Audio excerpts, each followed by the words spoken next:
Ji friends, welcome to my channel medical world with Atif Sambal. So friends, आज हमारा जो topic है that is medical diagnosis and treatment में that is peripheral oedema. तो friend, आज हम इसको स्टार्ट करते हैं। ठीक है। इसमें सबसे पहले है जी pedal and sacral oedema in cardiac patient results from heart failure. ठीक है, जो हमारे पाँव पे और इन एरियो पे जो हमारा जो एडिमा होता है, बेसिकली एडिमा है क्या?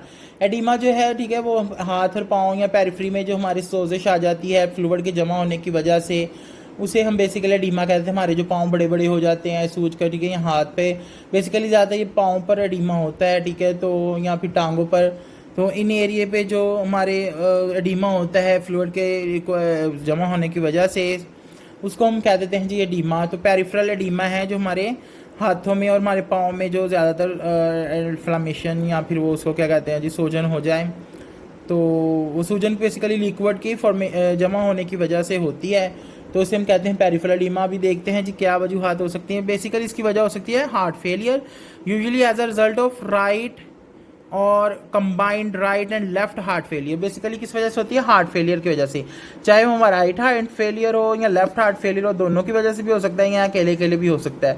As a result of salt and water retention.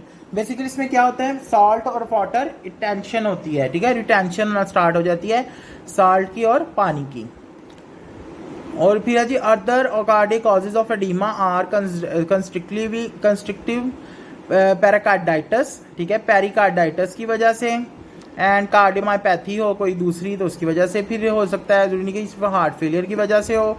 Calcium channel blockers also produce pedal oedema. अगर हम कैल्शियम चैनल ब्लॉकर्स की जो मेडिसिन ले रहे हैं तो वो भी पेडल एडीमा कॉज करता है। ठीक है, non cardiac cause or peripheral venous insufficiency.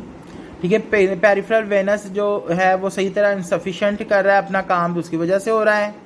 Non cardiac में वेनस ऑब्स्ट्रक्शन, कोई वेनस ऑब्स्ट्रक्शन हो गया, जैसे आपको पता है लोअर लेग में, ठीक है, लोअर लिम्ब में होता है, तो वेनस ऑब्स्ट्रक्शन हो सकता है।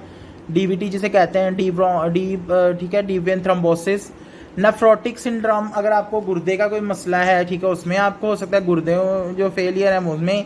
सिरोसिस और इडियोपैथिक, ठीक है, जिगर का कोई मसला है, जिगर में सिरोसिस हो या कोई और किसी वजह से, इडियोपैथिक होता है कोई वजह ना होना किसी बीमारी की, ठीक है, उसकी वजह से भी पेरिफेरल एडीमा हो सकता है।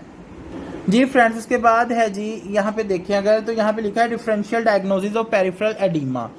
फर्स्ट है जी कार्डियक फेलियर। कार्डियक फेलियर में आपको पता है राइट हार्ट फेलियर, उसमें सबसे ज़्यादा होता है कनेक्टिव पेरिकार्डाइटिस की वजह से और कार्डियोमायोपैथी की वजह से पेरिफेरल एडीमा हो सकता है। ठीक है, ये तीनों जो है वो कार्डिक इश्यूज हैं। राइट हार्ट फेलियर भी, कंस्ट्रक्टिव पेरिकार्डाइटिस भी और कार्डियो मायोपैथी, इसकी मसल्स मायोपैथी हो सकती है। ठीक है, हार्ट मसल्स की connectivity. Chronic venous insufficiency, varicose vein, जैसे आपको पता है, ठीक है, डीवीटी वगैरह उनमें हो सकता है। वेरिकोज वेन्स होती है ना, जो बाज़ का आपने कुछ बंदे देखे होते हैं जिनके लोअर लेग में वो ब्लू ब्लू जो वेन्स होती हैं, ठीक है, वो नुमाया होना शुरू होती हैं, फिर उनसे चला नहीं जाता, उनकी टांगें बहुत दर्द करती हैं, उसे कहते हैं जी वेरिकोज वेन्स। ठीक है, वो ज़्यादा लंबे अरसे तक बैठे रहने की वजह से होती है। अगर हम अपनी लोअर लिम्ब को ज़्यादा वो ना चले फिरे तो उसकी वजह से हो सकती है। उसके बाद है जी, ठीक है, हाइपो एल्ब्यूमिन एनीमिया, ठीक है, एल्ब्यूमिया, ठीक है, उसकी वजह से हो सकती है। जैसे कि उसमें ये जो होता है ना हाइपो एल्ब्यूमिनीमिया, ठीक है, सॉरी, ये नेफ्रोटिक सिंड्रोम की वजह से हो सकता है। ठीक है, लीवर किडनीज के प्रॉब्लम की वजह से, लीवर सिरोसिस की वजह से हो सकता है, जिगर की सिरोसिस की वजह से, प्रोटीन लूजिंग एंट्रोपैथी उसकी वजह से हो सकता है, इसकी वजह से भी पेरिफेरल एडीमा हो सकता है।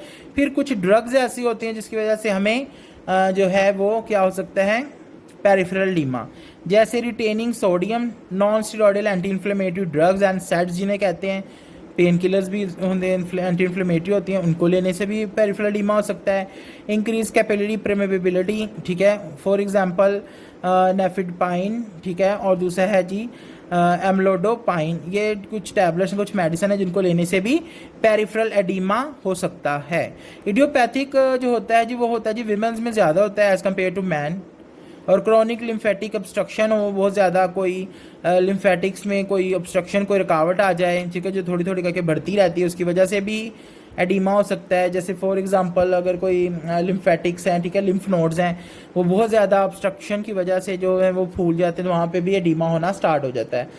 सो फ्रेंड्स ये थी कार्डियोवैस्कुलर के एक और symptom that is peripheral oedema, जो कि mostly due to heart failure की, राइट और लेफ्ट हार्ट फेलियर की वजह से होता है, लेकिन इसके अलावा दूसरे बहुत से कॉजेज हैं जिनकी वजह से पेरिफेरल डीमा हो सकता है। तो फ्रेंड मुझे उम्मीद है कि मैंने आपको काफ़ी हद तक नॉलेज में इजाफा किया है। सो प्लीज़ मेरे चैनल को लाइक कीजिए, सब्सक्राइब कीजिए, शेयर कीजिए और ज़्यादा से ज़्यादा दूसरों के साथ अपने फ्रेंड्स के साथ शेयर करें, ताकि मैं इस तरह की वीडियोस आपके लिए लाता रहूं और मजीद आगे कार्डियोवैस्कुलर सिस्टम, रिस्पायरेटरी और गैस्ट्रोइंटेस्टाइनल और इस तरह की दूसरी वीडियोस मैं अपने लाऊं।